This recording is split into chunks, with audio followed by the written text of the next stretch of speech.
Well, on the program today, my conversation will be on counting the cost of President Tinubu's economic reforms and the prevailing situation in the country. Joining me live in the studio is someone whose perspective is from a bird's eye view. He's a special advisor to President Bola Tinubu on media and publicity, Chief Ajuri Ngelale. Welcome to the program. Always a privilege to be with you. But well, before we begin this conversation, I would like to play a short clip from one of your new interviews, which will form the basis for our discussion.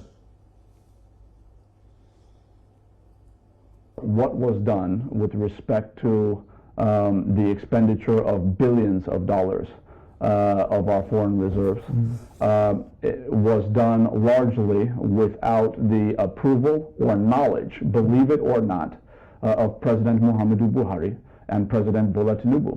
That might seem hard for some people to believe because, and I want to explain how that could have happened. Yes. Now, we had one of the few central banks in the world where the day-to-day CEO, who is the governor of the central bank, was also the chairman of the board of directors, essentially. So he was essentially overseeing himself. I do understand that, yes, there was the Naira scarcity, and yes, obviously the CBN had its own rule in that. I don't know that that was an attack on President Bola Tinubu as an individual as much as that was an attack on the Nigerian people. I mean, we had millions of people who are on minimum wage and above who they're not issuing corrupt contracts. They're not involved in any type of malfeasance. They go to work every morning, come back late. They go to the bank and they simply can't access their own hard-earned money. When you have people, for example, in the north, dying in hospitals because they cannot access money that they earned legitimately because of the moves of some people in the CBN, I think that that is the type of activity that will attract a curse that would be difficult for any man to escape. Well, the full interview will be broadcast on Thursday at 8 p.m. on TVC News for our viewers that would like to watch that full interview. Well, Chief Ajuri Ngelale, just listening to this now, the question is, how does this define Nigeria's current reality?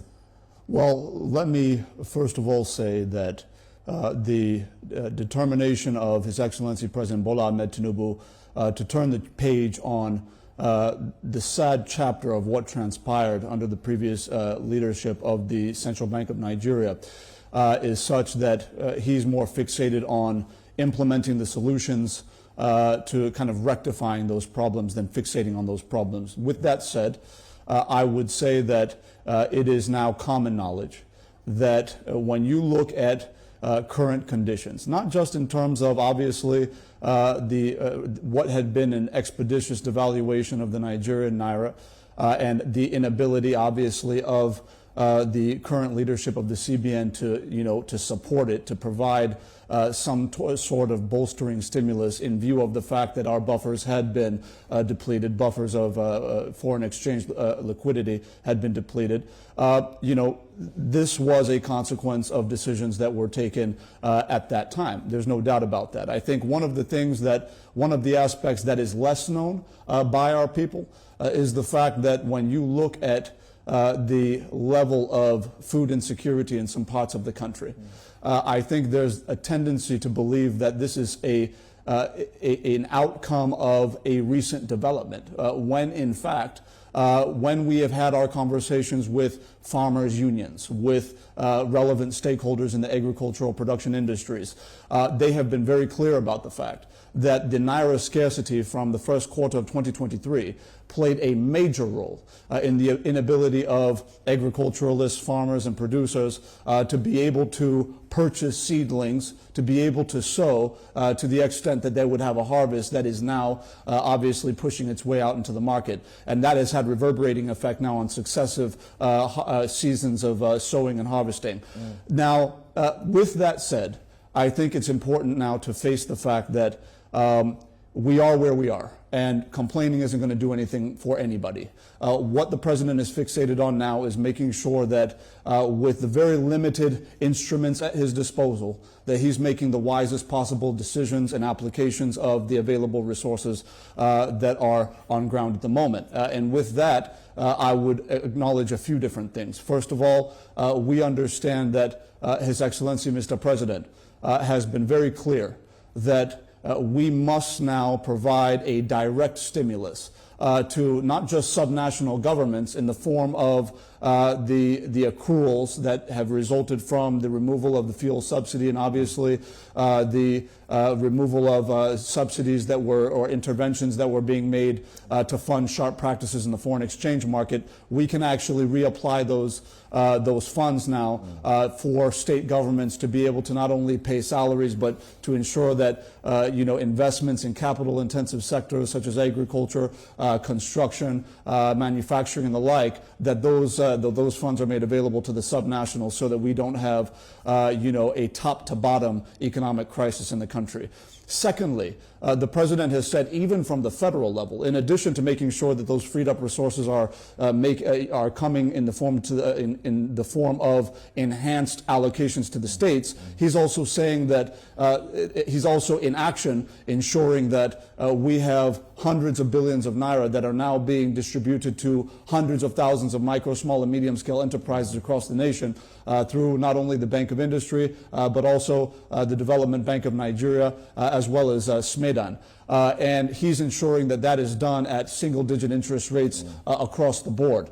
I think what's also very important is to note that the president has said that aside from supporting our businesses, which obviously touch millions of households, when you look at the fact that these MSMEs are housing a minimum of 5, 6 employees, these are heads of households, it trickles down. He's also saying we have to get to the households directly, which is why he's leaving no stone unturned in ensuring that we have tens of billions of naira that we are applying to direct cash transfers to about 12 million families over the course of several months, 25,000 naira per family, which is going to again ensure that our families are able to keep food on the table at a time when things are especially tough in the country. Yes, yeah, you rightly put it. Things are tough in the country, right.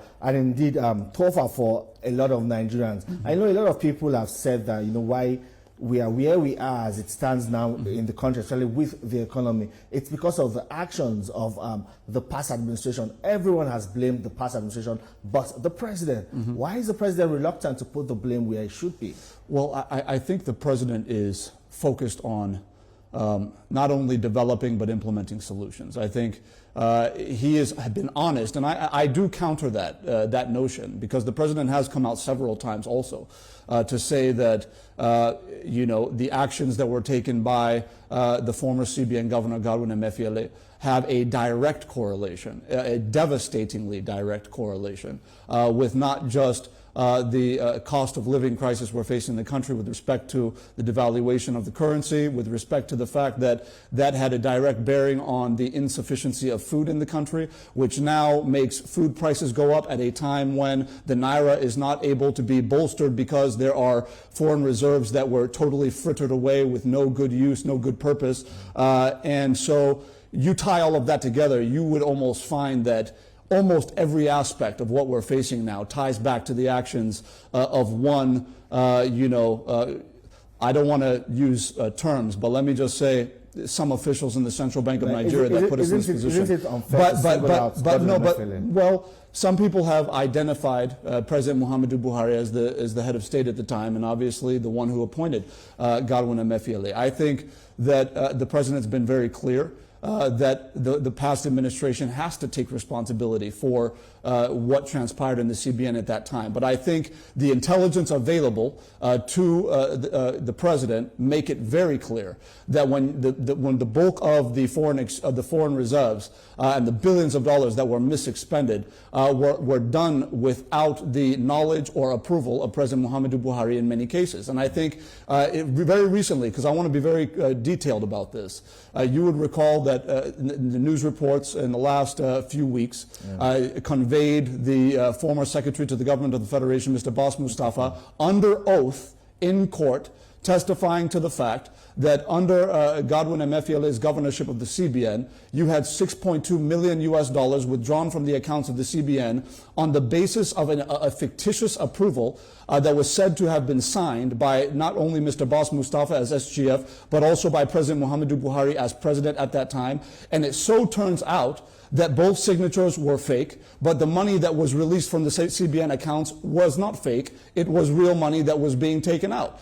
So that speaks to the level to which organizational ethics had descended under the leadership of Godwin Emefiele, and the extent to which President Muhammadu Buhari did not know what was going on within the CBN. I think I touched on the fact that there was very little to no oversight over the activities of the day-to-day management of the CBN at that time as a result of the structure. Don't you think that is still, some people will say that is still possible even in this administration, because we still have big men running institutions who can maybe be overbearing and sometimes make some wrong decisions, give bad policy advice to the president that will be at the detriment of Nigerians? Well, this is the good fortune we have, is that we elected not just a professional accountant, a professional auditor, but we elected a man who fully understands the governance mechanisms, not just at the federal level, but at the subnational level. I think this is a man who anyone working in the office of the president would tell you,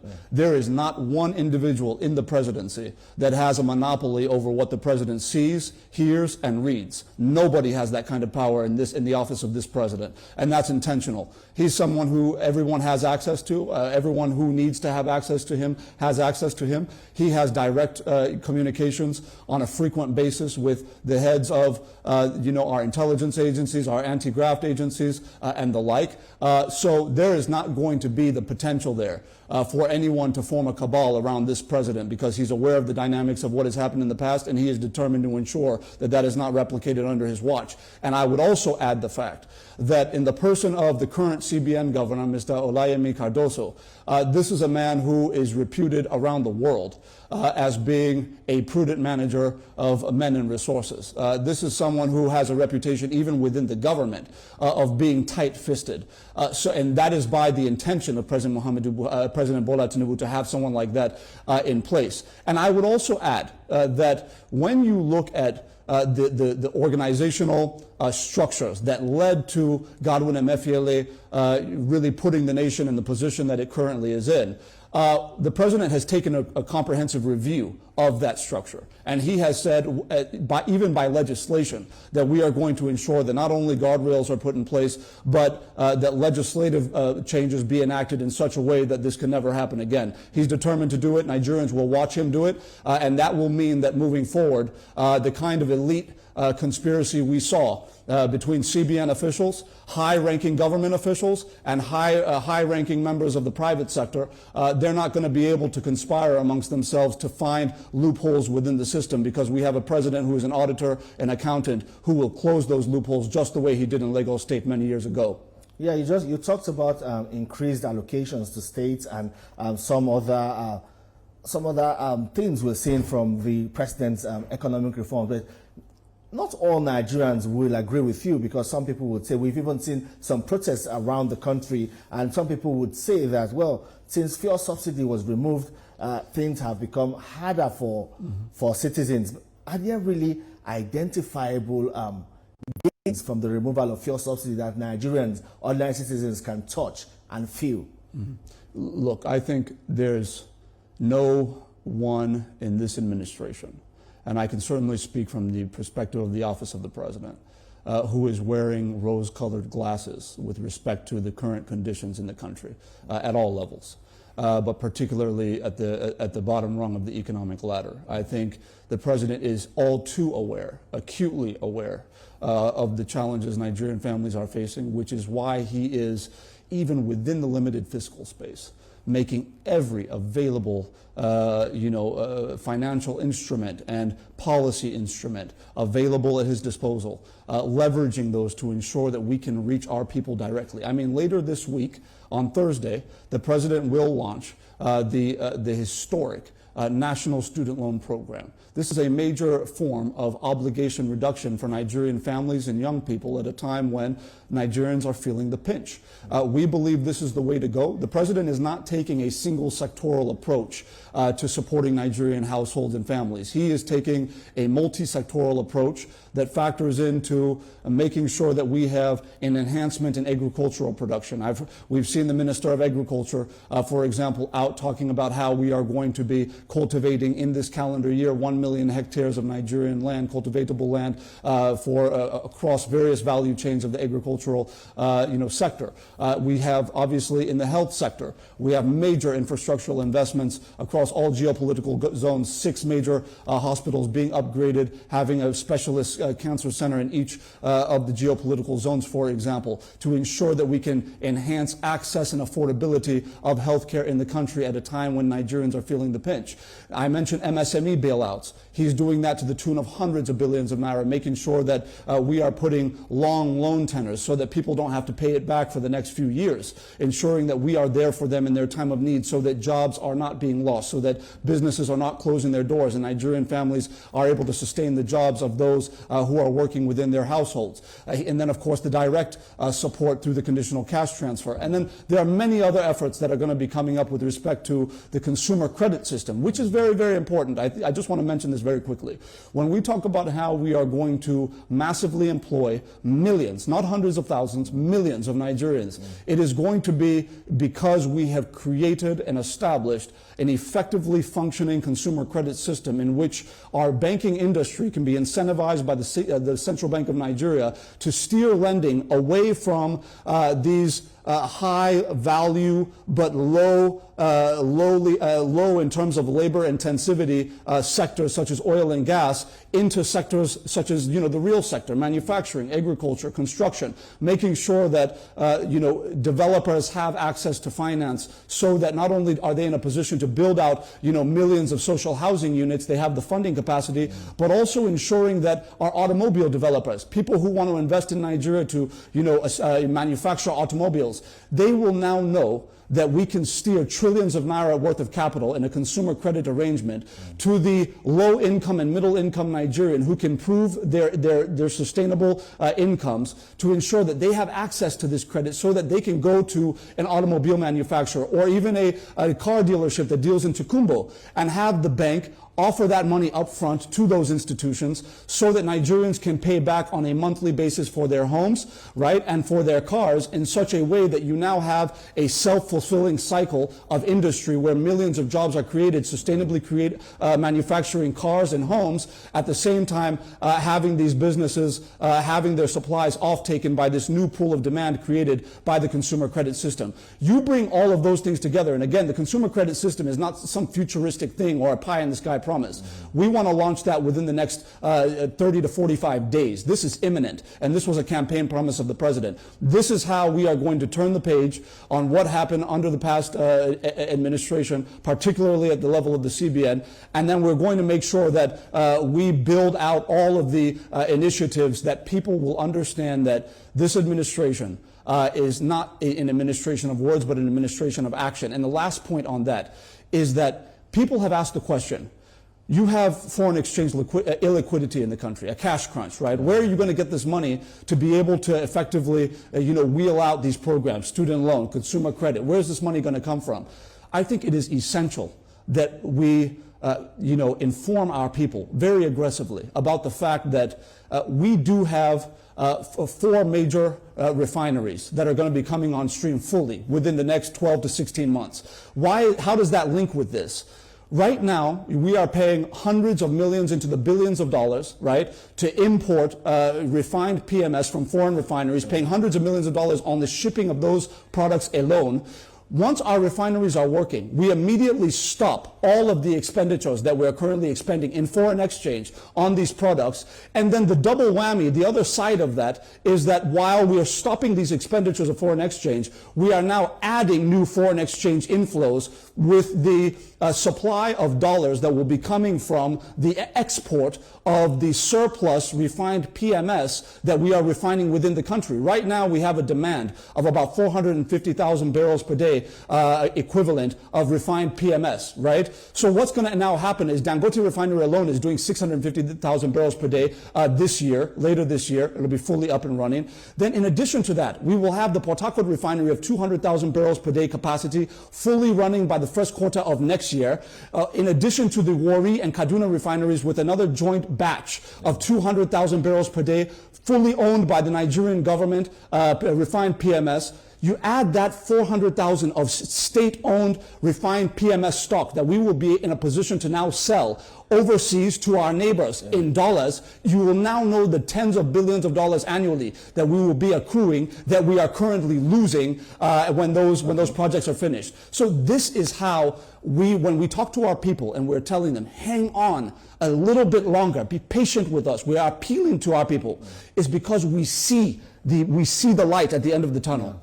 Okay, Ajuri, there are people who will say, yes, we hear you and we see what the president is doing. But there are still fears that all of this might soon be eroded because the environment is not conducive. There's this new resurgence of some kind of threats to national security. We have seen the kidnap of school children in Kaduna. We have seen incidents of kidnap in Sokoto State and some parts of the country. We have also had the president's directive urging security agencies to leave no stone unturned to ensure that these children are brought back and the whole environment is made safe for everyone to go about their normal business. But how soon and how quick will this whole tide turn around and people will feel safe to do their business again?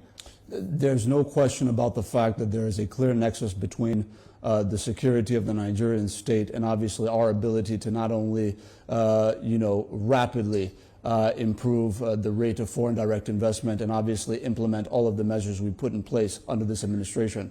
Now, we want to be very clear with our people that you have a multifarious set of dynamics that lead to this, right? First of all, the president has been very clear that this is an administration of no excuses. If you look at other parts of the countries that were in flames before he took office, such as the Southeast and parts of the Southwest, for example, you will know the level of work that has gone into securing our nation. Where we still have some challenges is in the North Central and the Northwest and to a lesser extent in the Northeast.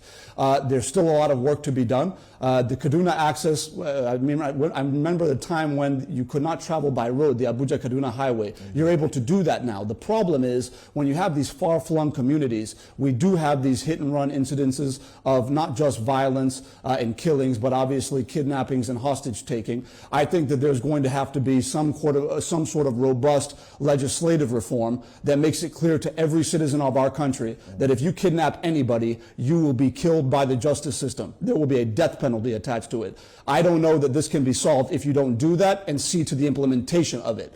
But I will say this, across the North, we understand that some of the sub-regional forces, sub-regional geopolitical forces that are currently at play are actively conspiring against the stability of the Nigerian nation. We understand that, and we are not sleeping on that. We are responding to it, and we're doing it in a way that is concerted with our neighbors. And it is worth noting that the United States government has also pledged its assistance to ensure that there is a full return of all of the school children who were kidnapped recently in Kaduna. But the point is, we are going to continue to intensify our collaboration, not just within the region, but internationally, to make sure that some of the regional actors that are conspiring against our nation are brought to justice and ultimately silenced in the future of our country. All right, thank you so much, Chief Ajuri Ngelale, Special Advisor to President Bola Tinubu on Media and Publicity. Well.